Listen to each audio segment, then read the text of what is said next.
రామాయణంలో రాముడు మాట్లాడడం అంటే ఒక త్రాసు పట్టుకుని కొలిస్తే ఎంత ఖచ్చితంగా ఉంటుందో ఆయన మాటలు కూడా అంత పొందిగ్గా అంత లెక్క పెట్టినట్లుగా ఉంటాయి.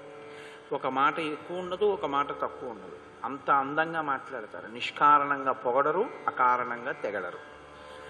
అటువంటి ఆయన హనుమని చూసి ఒక మాట అంటున్నారు, ఈయన చేసినటువంటి పని సామాన్యమైనటువంటిది కాదు, దుర్లభం, చాలా దుర్లభమై అనితర సాధ్యమైనటువంటి కార్యాన్ని సాధించారు. 100 యోజనముల సముద్రాన్ని దాటి ఆవలి ఒడ్డుకు వెళ్ళి సీతామాతని అన్వేషించి కేవలము సీతమ్మ తల్లి జాడ తెలుసుకోవడమే కాకుండా అక్కడ ఉండేటటువంటి రాక్షసుల్ని సంహరించి తిరిగి వచ్చి నాకు సీతమ్మ తల్లి యొక్క క్షేమ వార్తని నివేదించారు. కాబట్టి నేను హనుమ చేసిన కృత్యానికి ఎంతో సంతోషిస్తున్నాను. స్వయం విధాయ స్వబలం సదృశం విక్రమస్య చ యోహి భృత్యో నియుక్త సన్ భర్త్రా కర్మణి దుష్కరే కుర్యాత్తదనురాగేణ తమాహు పురుషోత్తమం. భృత్యులైనటువంటి వాళ్ళ ప్రభువు చేత ఒక కార్యమునందు నియోగింపబడినప్పుడు ఆ ప్రభువు ఏ కార్యాన్ని ఇచ్చాడో ఆ కార్యాన్ని మాత్రమే చేయడము కాకుండా ఆ కార్యమునకు అనుషంగికంగా ప్రయోజనకరము అని భావించినటువంటి ఇతర కార్యాలని కూడా నెరవేర్చగలిగినటువంటి సమర్థతని చూపించిన వాడు ఎవరుంటాడో అటువంటి వాడు చాలా ఉత్తమమైనటువంటి భృత్యుడు. కేవలము సీతమ్మ తల్లి జాడ కనిపెట్టి రావడమే కాకుండా అనుషంగికంగా రాక్షస సంహారం కూడా చేసి రావణాసురుడికి సందేశాన్ని వినిపించి వచ్చినటువంటి హనుమ ఉత్తమమైనటువంటి భృత్యుడు సుగ్రీవుడికి. అంటే ఒక రాజు భృత్యుడు అన్న కోణంలో ఆయన మాట్లాడుతున్నారు. కాబట్టి అటువంటి ఉత్తమ భృత్యుడిగా హనుమ తనని తాను నిరూపించుకున్నారు. తను అనుషంగిక కార్యాన్ని కూడా చెయ్యగలిగి ఉండి, అంటే రాజప్ప చెప్పిన ప్రధానమైన పనితో పాటు ఇతర పని కూడా చెయ్యగలిగిన సమర్థత ఉండి కూడా చెయ్యకుండా వచ్చేసినటువంటి వాడు మధ్యమ భృత్యుడు. చెప్పిన కార్యం ఒకటే చేసి వచ్చేవాడు. సమర్థత ఉండి ఏ కార్యాన్ని ప్రభువప్పచెప్పాడో ఆ కార్యాన్ని చెయ్యకుండా తిరిగి వచ్చేసేటటువంటి వాడు, లేదా ఆ కార్యమును సావధానంగా పూర్తి చెయ్యకుండా ఉండేవాడెవరో వాడు అధముడైనటువంటి భృత్యుడు. నేను హనుమ యొక్క పౌరుష పరాక్రమాలకి ఎంతో సంతోషిస్తున్నాను. ఇంత అనితర సాధ్యమైనటువంటి కార్యాన్ని సాధించి సీతమ్మ తల్లి క్షేమవార్త నాకు నివేదించినటువంటి హనుమకి యథార్థములకు నేను ఇవ్వగలిగినటువంటి బహుమానమేం లేదు. ఎందుచేతనంటే రాముడు ఒక మాట అంటారు, నేను దీనహ, నేను చాలా దీనుణ్ణి అంటారు. కారణం ఏమంటే రామచంద్రమూర్తి యొక్క కృతజ్ఞతాభావం అటువంటిది. ఒక్కొక్కసారి మీరు కొన్ని పనులకి కృతజ్ఞత చెప్పడం కూడా చాలా అసహ్యంగా ఉంటుంది. అసలు కొన్నిటికి కృతజ్ఞత చెప్పలేరు. కాబట్టి కృతజ్ఞత చెప్పడం అనేటటువంటిది ఒక్కొక్కసారి ఏదో బహుమాన రూపంలో ఉంటుంది, ఒక్కొక్కసారి నోటితో ఉంటుంది, ఒక్కొక్కసారి మీరు అసలు కృతజ్ఞతని ఆవిష్కరించడం అనేటటువంటిది మీకు చెయ్యగలము అన్న ఆలోచనే రాకూడదు. కొందరి విషయంలో మీరు చేయలేరు, అది సాధ్యమయ్యే పని కాదు. తల్లికి, తండ్రికి, భార్యకి, గురువు గారికి వీళ్ళకి కృతజ్ఞత ఏం చేస్తారు? అది కృతజ్ఞత చెప్పలేరు మీరు. కాబట్టి రామచంద్రమూర్తికి కృతజ్ఞ అని ఒక బిరుదునామం అంటే ఆయన యొక్క గౌణము, ఆయన యొక్క గుణముగా చెప్తారు. అటువంటి కృతజ్ఞుడైన రామచంద్రమూర్తి ఇంత మహత్కార్యాన్ని చేసి వచ్చినటువంటి హనుమకి ఎలా కృతజ్ఞత చెప్పాలి? ఏమిస్తే కృతజ్ఞత చెప్పినట్టు? ఇప్పుడు కాదులేవయ్యా, ఇంకో కొద్ది రోజుల్లో పట్టాభిషేకం అయిపోతుంది, నాకు వెళ్ళిపోతానుగా కోసల రాజ్యానికి, అప్పుడు నీకేమి ఇవ్వాలో నేను ఇస్తాననాలి, నీకు అర్ధరాజ్యం ఇస్తాననాలి, లేకపోతే నీకు మణులు ఇస్తాను, మాణిక్యాలు ఇస్తాననాలి. ఆయన ఇవేం అనలేదు. నేను నీకు ఇవ్వడానికి ఇవ్వగలిగిన స్థితిలో ఉన్నవాడను కాను, దీనుణ్ణి. కాబట్టి నేను నీకు ఏమిస్తానో తెలుసా? కృతజ్ఞత అన్నది వెల్లువెత్తిన భావము అని మీరు గ్రహించవలసి ఉంటుంది. నోటితో ఏదో యాంత్రికంగా చాలా థ్యాంక్స్ అండి అన్నం వేరు. మీకు అరేరే వారు నాకింత మహోపకారం చేశారన్న భావన చేత మీలో ఒక సంతోషము పెళ్ళుబికితే, పాలు పొంగినట్లు పొంగితే మీరు ఆవిష్కరించేటటువంటి భావజాలమునకు, అప్పుడు మీరు మాట్లాడేటటువంటి మాటకు కృతజ్ఞత అని పేరు. అసలు ఆ భావన లేకుండా మీరు ఏదో ఒకటి చేసి నేను కృతజ్ఞతను ఆవిష్కరించాను అన్నారనుకోండి, అది ఏదో చెల్లింపు చేసినట్లుంటుంది. కొంతమంది రాసుకుంటారు పెళ్ళిళ్ళకి ఎవరేమి ఇచ్చారు, ఎందుకు అలా రాసుకోవడం అని అడిగాను నేను ఒకసారి. మా అమ్మాయి పెళ్ళికి ఇది ఇచ్చారండి, మా అబ్బాయి పెళ్ళికి ఇది ఇచ్చారండి అని ఎవరేమి ఇచ్చారో రాస్తారు. నేను నా మిత్రుడు అక్కడ అలా రాస్తే అడిగా, ఎందుకే ఇవన్నీ నీకు, ఎందుకు ఇదంతా ఇలా రాసి ఎందుకు పెట్టామన్నాను. అంటే మళ్ళీ వాళ్ళ ఇంట్లో పెళ్ళైనప్పుడు నేను ఇవ్వాలి కదండి తత్తుల్యంగా అన్నాడు. నీ మొహం, వాళ్ళు ఇస్తే తత్తుల్యంగా ఇవ్వడం ఏమిటి, అది వాళ్ళ యొక్క ప్రేమ. అలా తుల్యంగా చెల్లింపులు చేసేటట్టు ఉండకూడదు, ప్రేమ పెరగాలి హృదయాలలో, అది చాలా గొప్ప విషయం. కాబట్టి కృతజ్ఞత అన్నది మీ మనసులో వచ్చినటువంటి పొంగును ఆవిష్కరించడానికి ఒక మార్గం. ఏమిస్తే సంతోషిస్తారో అని మీరు ఆలోచిస్తే హనుమకి అసలు ప్రత్యుపకారం కానీ కృతజ్ఞత కానీ చెప్పడమే కుదరదు. ఎటువంటి దుష్కరమైన కార్యం చేశారండి ఆయన, అటువంటి వారికి కృతజ్ఞత ఎలా చెప్తారు? రామచంద్రమూర్తి కాబట్టి ఒక అత్యద్భుతమైనటువంటి కృతజ్ఞతావిష్కారం చేశారు. ఆయన అన్నారు, ఇత్యుక్త్వా ప్రీతిహృష్టాంగో రామస్తం పరిషస్వజే హనుమంతం మహాత్మానం కృతకార్యం ఉపాగతం. ఇంత గొప్ప కార్యాన్ని చేసి వచ్చినటువంటి హనుమ, నీకు నేను ఒక గొప్ప ప్రత్యుపకారం లేదా కృతజ్ఞతని ఆవిష్కరించుచున్నాను అని ఒక్కసారి ఆయన్ని దగ్గరికి పిలిచి గాఢంగా కౌగలించుకున్నారు. అదే ఆయన ఇచ్చినటువంటి బహుమానం. త్యుక్త్వా ప్రీతిహృష్టాంగో రామస్తం పరిషస్వజే హనుమంతం మహాత్మానం కృతకార్యం ఉపాగతం. నేను వీరిని కౌగలించుకుంటున్నాను అని చెప్పి హనుమని ప్రియమార కౌగలించుకున్నారు. సాక్షాత్ శ్రీ మహావిష్ణువు కదండి, నరుడిగా ప్రవర్తిస్తున్న ఆయన సాక్షాత్ పరమేశ్వరుడు. పరమేశ్వరుని యొక్క ఆలింగన సౌభాగ్యాన్ని పొందినటువంటి మహాపురుషులలో హనుమ ఒకరు. అంతటి మహోపకారం చేసినటువంటి వారు. అందుకే హనుమ యొక్క నామము ఎక్కడ స్మరింపబడుతుందో, ఎక్కడ హనుమద్వైభవమును మనం జ్ఞాపకానికి తెచ్చుకుంటామో అటువంటి వారందరికీ కూడా హనుమకి ఎటువంటి బుద్ధి ఉందో, ఎటువంటి వినయం ఉందో, అటువంటి లక్షణములు ఈశ్వరుడి చేత ఆయన ఏ సన్మానమును పొందారో అటువంటి సన్మానమును పొందగలిగినటువంటి భాగ్యము కలుగుతుంది, సందేహం లేదు. కాబట్టి ఇప్పుడు మనం వెళ్ళి సీతమ్మ తల్లిని రక్షించి తీసుకురావాలి. హనుమ చెప్పిన దానిని బట్టి 100 యోజనముల సముద్రాన్ని గడచి వెళ్ళాలి. 100 యోజనముల సముద్రాన్ని దాటి వెళ్ళాలి అంటే వెళ్ళగలిగిన వాడెవరు? ఇంత పెద్ద సముద్రాన్ని ఎవరు దాటుతారు? ఎలా దాటుతారు? ఈ ప్రతిబంధకం మనసులో శోకమునకు కారణం.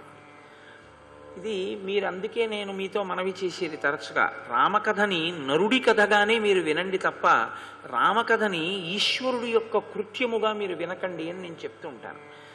ఎప్పుడైనా అంతే, ఏదైనా ఒక పని చెయ్యాలి అంటే అయ్య బాబోయ్ అది ఎలా అవుతుందండి అన్న మాట ముందు రాగానే, ఆ ప్రతిబంధకం మనసులోకి రాగానే విచారం వెల్లువెత్తుతుంది. అందులో రామచంద్రమూర్తికి కలిగినటువంటి విచారం సామాన్యమైంది కాదు. పోన్లే ఇప్పుడు మనం వెళ్ళలేకపోతే ఏమిటి అంటే, మీరు అందులో ఉన్నది కేవలంగా ఆయనకి భార్య దొరకదు అన్న ఒక్క కోణాన్ని ఆలోచించకండి. ఇక్ష్వాకు వంశ ప్రతిష్ఠ అంతా అందులో ఇమిడి ఉంది. ఇదే యుద్ధకాండ చిట్ట చివరిలో రామచంద్రమూర్తి చెప్తారు. ఇక్ష్వాకు వంశం అంటే సామాన్యమైన వంశం కాదు. అటువంటి వంశంలో జన్మించినటువంటి ఒక గొప్ప వ్యక్తి తన భార్యని తాను రక్షించుకోలేకపోయాడు అంటే అంతకన్నా అప్రతిష్టా వంశానికి ఏముంటుంది?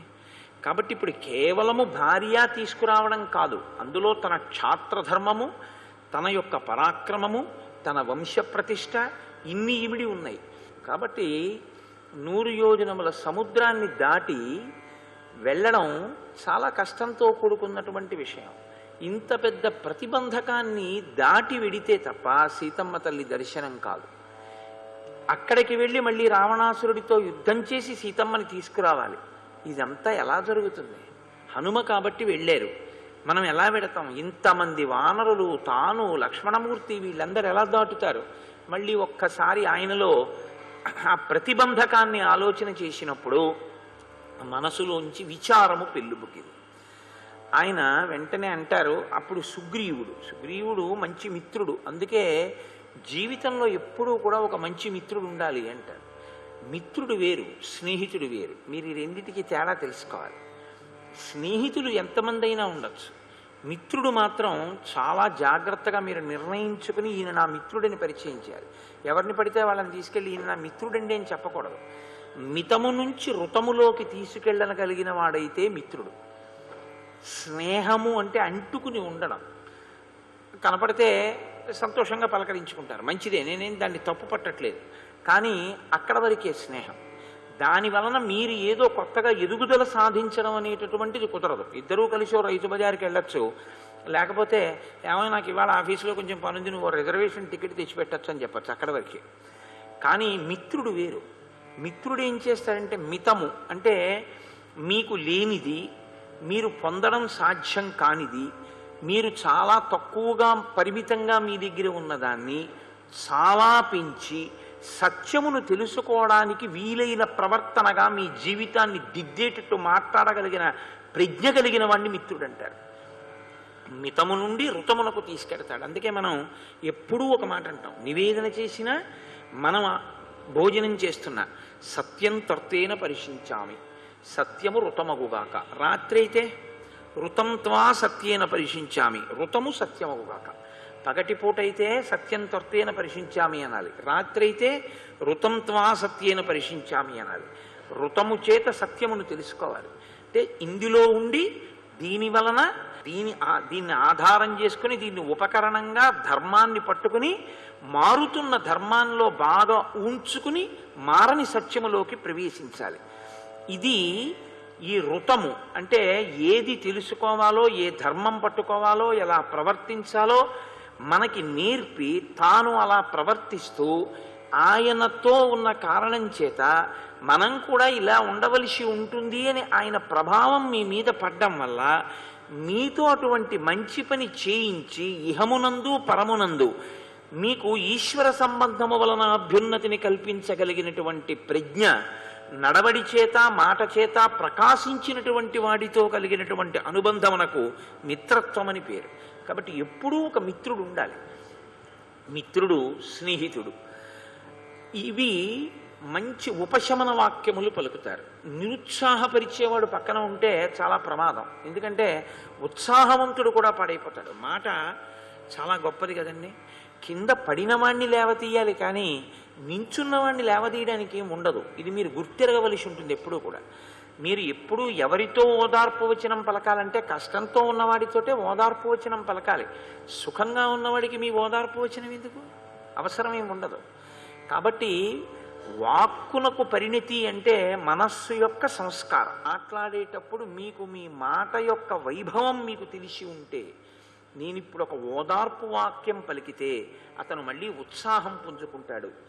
ఒక్కొక్కసారి వెళ్ళకూడని వైపు వెడుతుంటే దాన్ని తప్పించగలిగినటువంటి రీతిలో ఉదారంగా మాట్లాడగలిగి ఉండాలి. అందుకే మనకి మాటని కూడా 3 రకాలుగా విభాగం చేస్తుంది శాస్త్రం.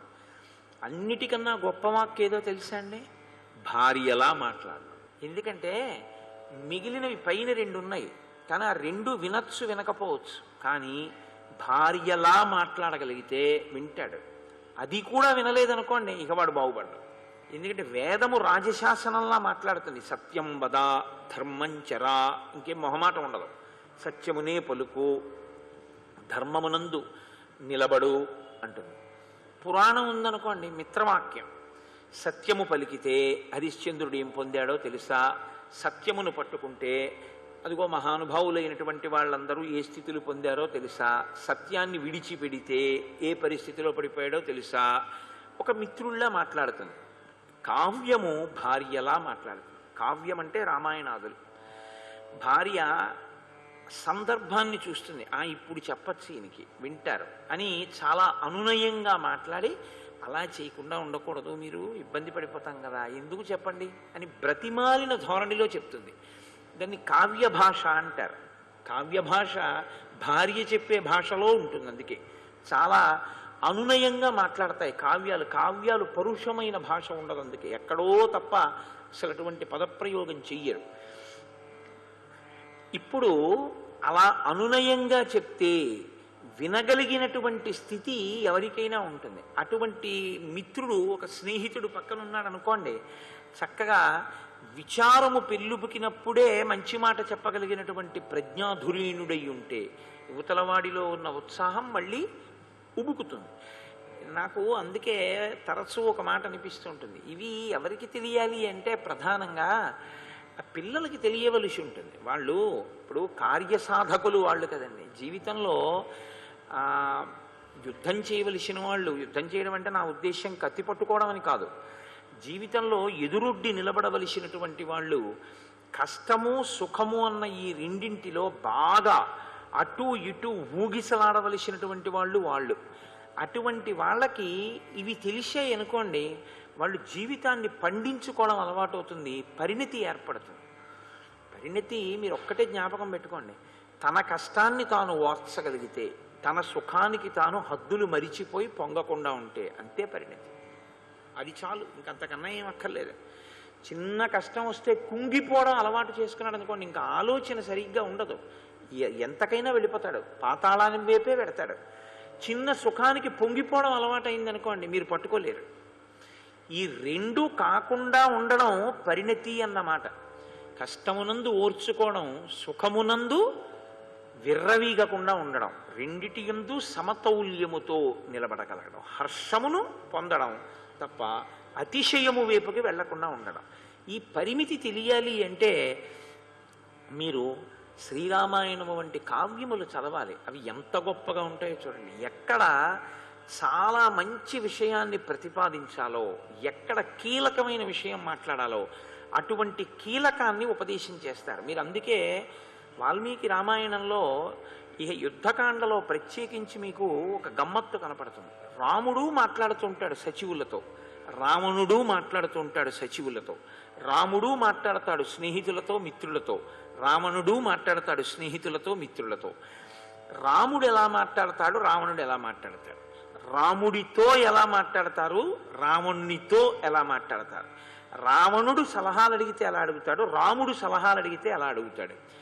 మీరు ఈ రెండింటిని బాగా తరచి తరచి తరచి తరచి చూశారనుకోండి, అసలు అది ఒక పెద్ద సైకలాజికల్ సింథసిస్ అండి. దాన్ని ఇంకా విశేష విశ్లేషణ అనమాట. అది అంత గొప్పగా ఉంటుంది. వాళ్ళిద్దరివి పక్క పక్క చూపిస్తారు సర్గంలో మహర్షి. చూస్తే ఓ ఇలా ఉండకూడదనమాట అని మీకు అర్థమైపోతుంది. అంత గమ్మత్తుగా ఉంటుంది. కావ్యభాష కావ్యభాషే. కాబట్టి ఇప్పుడు సుగ్రీవుడు అంటున్నాడు, సేతురత్ర యదా భద్యేత్ యథా పశ్యేమ తాం పురీం తస్య రాక్షసరాజస్య తథా త్వం కురు రాఘవ దృష్ట్వా తాం తు పురీం లంకాం త్రికూట శిఖరే స్థితాం హతంచ రావణం యుద్ధే దర్శనాదుపధారయ అబద్ధ్వా సాగరే సేతుం ఘోరేతు వరుణాలయే లంకానమర్దితుం శక్య సేంద్రైరపి సురాసురై. రామచంద్ర, మీరు ఇలా విచారమును పొందడం కాదు, ఏది ప్రధానమైనదో దాని మీద ఇప్పుడు దృష్టి పెట్టి మీ బుద్ధిని అటువైపుకి నిలబెట్టండి. దాని గురించి మీరు బాగా యోచన చెయ్యండి. మీరు చేయవలసిన యోచన సేతుబంధనం గురించి. ఈ సముద్రాన్ని మనం ఎలా దాటి వెడతాం? 100 యోజనముల సముద్రాన్ని దాటడం అన్నది మనం చెయ్యగలిగితే, ఇంద్రుడితో కలిసి దేవతలే వచ్చినా త్రికూట శిఖరం మీద లంకాపట్టణాన్ని మనం దగ్గరకు వెళ్ళి చూడడం జరిగితే ఇక లంకాపట్టణం నశించిపోయినట్టే, రావణుడు నిహతుడైనట్టే. ఇప్పుడు లంకాపట్టణంలోకి మనం వెళ్ళాలి. లంకాపట్టణంలోకి వెళ్ళాలంటే 100 యోజనముల సముద్రాన్ని దాటాలి. పెద్ద ప్రతిబంధకం ఎక్కడుందంటే ఈ సముద్రాన్ని దాటడంలో ఉంది. ఎలా దాటాలన్న దాని మీద దృష్టి పెట్టండి తప్ప అసలు దాని గురించి మానేసి విచారం ఒకటి పొందితే ఉపయోగం ఏముంటుంది? కాబట్టి మీరు దాన్ని ఆలోచించండి. మీరు మాకు సలహా చెప్పండి. మేము ఇన్ని కోట్ల మంది వానరులం మీ వెనకాతలు ఉన్నాం, జయము సాధించి తీరుతాం. జయం తథ్యం, కానీ జయమనేటటువంటిది తథ్యమే. తథ్యమైన జయమును మనం పొందాలి. ఈ తథ్యమైన జయమును పొందడానికి ఒక ప్రణాళికా రచన ఉంటుంది. ఈ ప్రణాళికా రచన ద్యోతకం అవడం అన్నది బుద్ధి సంబంధమై ఉంటుంది. బుద్ధి పనిచేయడం అన్నది దాని మీద దృష్టి ఉండాలి తప్ప ఇంకొక వైపుకు పెట్టి విచారంలో మగ్నమైతే దీని మీద బుద్ధి నిలబడదు. కాబట్టి ఇప్పుడు మీరు మీ బుద్ధి మరల్చాలి. అనవసరమైన శోకానికి ఇన్ని కోట్ల వానరములు వచ్చేసాయి, ఇప్పుడు మనం నడిపించాలి. కాబట్టి ఎలా, ముందు ఏం చేద్దాం, దీని మీద దృష్టి పెట్టండి. మీరే విచారిస్తూ కూర్చుంటే ఎలా నడుస్తుంది? చాలా అందంగా మాట్లాడతాడండి. ఒక రామాయణంలో నిజంగా కీలకమైనటువంటి మాటలు మెచ్చుకోవలసి ఉంటుంది. ఆయన చాలా సంతోషించారు. తప్పకుండా మనం అలా చేద్దాం. 100 యోజనముల సముద్రాన్ని దాటి లంకకి వెడతాం. 100 యోజనముల సముద్రాన్ని దాటి లంకకి వెళ్ళిపోవడం అనేది కేవలం ఏదో ఒక భోజనానికి వెళ్ళిపోతున్నట్టో పెళ్లికి వెళ్ళిపోతున్నట్టో ఉండదు. ఎందుకంటే మీరు చాలా బడలిపోయి ఓ పెళ్లికి వెళ్ళారనుకోండి, ఇబ్బంది ఏం లేదు. ఎందుకంటే వెడుతూనే ఏ గదిలోనో కళ్యాణ మండపంలో ఏమోలో ఆ పెట్టి బారేసి స్నానం చేసి వచ్చి అక్షతలు వేసేసి అక్కడే రాత్రల్లా నిద్ర లేదర్రా అని చెప్పి తువ్వాలు వేసుకు పడుకున్నా మిమ్మల్ని ఎవరు ఏమనరు. కానీ యుద్ధ భూమికి వెళ్ళేవాడు చాలా జాగ్రత్తగా ఉండాలి. అసలు మీరు దగ్గర అవుతున్న కొద్దీ ఇంకా దగ్గర చేరకుండా చూసేటటువంటి ప్రయత్నంలో ఉంటారు శత్రువులు. అందులో ఉన్నది సముద్రం. సముద్రం కాబట్టి దాటుతుండగా ఇంతమంది సముద్రంలో పడ్డారనుకోండి, ఎంత ప్రమాదం వస్తుంది. కాబట్టి లంకాపట్టణంలోకి వెళ్ళడము అంటే లంకాపట్టణం యొక్క శక్తి తెలియాలి. సర్వం శ్రీ ఉమామహేశ్వర పరబ్రహ్మార్పణమస్తు. స్వస్తి.